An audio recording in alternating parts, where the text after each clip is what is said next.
12 na kabanata. Nagpunta rin si Pablo sa Derbe at Listra.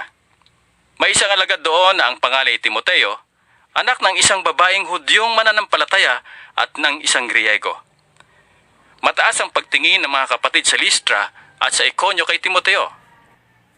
Ibig isama ni Pablo si Timoteo kaya tinuli niya ito alang-alang sa mga Hudyo sa lungsod na iyon, sapagkat alam nilang lahat na ang kanyang ama ay Griego.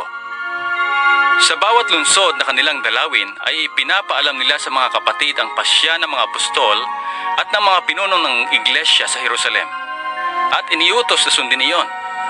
Kaya tumibay sa pananampalataya ang kaanib ng bawat iglesia at nadaragdagan ang bilang ng mga alagad araw-araw.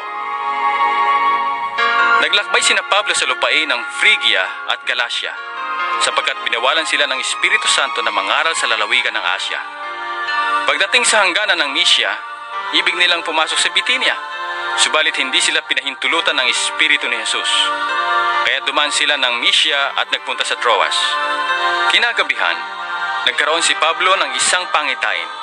Isang lalaking taga-Macedonia ang nakatayo at nakikiusap sa kanya. Pumarito kayo sa Macedonia at tulungan nyo kami.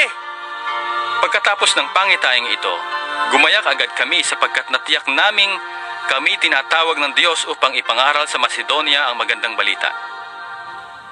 Mula sa Troas, tuloy-tuloy kaming naglayag papuntang Samotracia at kinabukasan sa Neapolis. Mula ro'y nagpunta kami sa Filipos na isang kolonyang Romano at pangunahing lungsod sa dakong iyon ng Macedonia. Nanatili kami roon ng ilang araw. Nang araw ng pamamahinga, lumabas kami ng lungsod at nagpunta sa tabing ilog. Sa pag-aakalang doon ay may pinagtitipunan ang mga Hudyo upang manalangin. Naupo kami at nakipag-usap sa mga babaeng nagkakatipon doon. Kabilang dito ang isang nagngangalang Lydia na taga Tiatira. Siya ay isang negosyante na nagbibili ng mamahaling telang kulay ube at sumasamba sa Diyos. Binuksan ng Panginoon ang kanyang isip at kanyang pinaniwalaan ang ipinapangaral ni Pablo. Nagpabautismo siya at ang kanyang buong pamilya.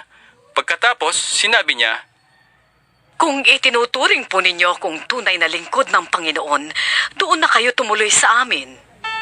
at tinanggap naman namin ang kanyang paanyaya.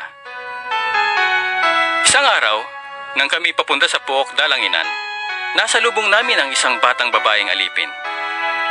Siya'y nakakapanghula dahil sinasaniban siya ng masamang espiritu. Malaki ang kinikita ng kanyang mga amo dahil sa kanyang panghuhula. Sinundan-sundan niya kami ni na Pablo at sumisigaw ng ganito. Ang mga taong ito'y lingkod ng kataas-taasang Diyos.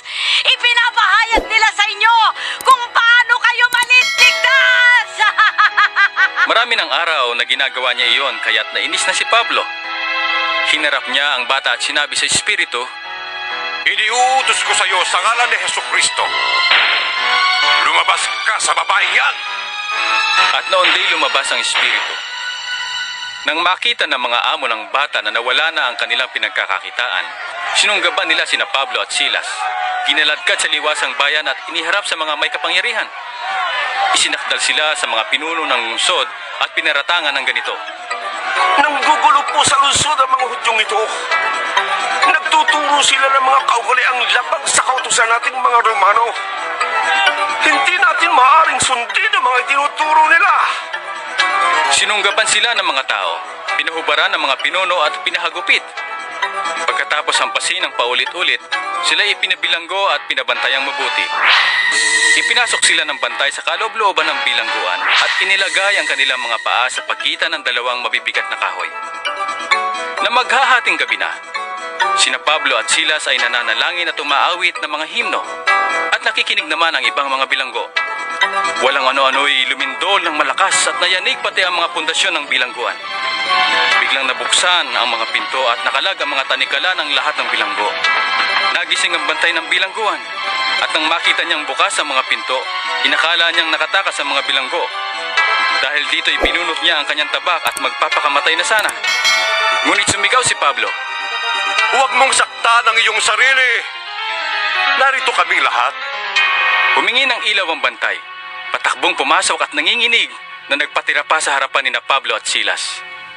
Sila ay inilabas niya at sinabi, Mga Ginoo, ano po ang dapat kong gawin upang ako'y maligtas? Sumagot naman sila, Sumampalataya ka sa Panginoong Jesus at maliligtas ka.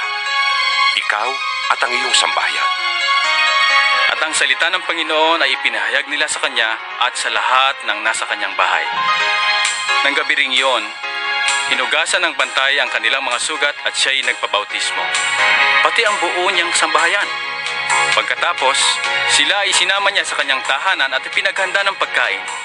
Galak na galak siya at ang kanyang buong sambahayan, sapagkat sila'y nakakilala sa Diyos. Kinaumagahan, inutusan ng mga pinuno ng lungsod ang mga kawal na palayain sina Pablo at Silas. Kaya't sinabi ng bantay ng bilangguan kay Pablo, Iniutos po ng mga pinuno na palayain na kayo. Lumabas na kayo at humayong mapayapa.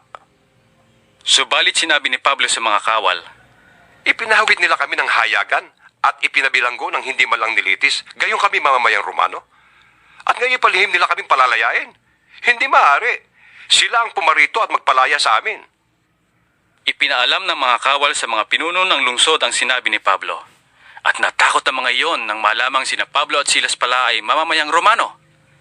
Kaya't sila ay pumunta sa bilangguan at humingi ng paumanhin sa dalawa. Inilabas nila sina Pablo at Silas at pinakausapang lisanin ng lungsod. Pagkalabas ng bilangguan, sina Pablo at Silas ay nagtuloy sa bahay ni Lydia at dinatnan nila roon ang mga kapatid.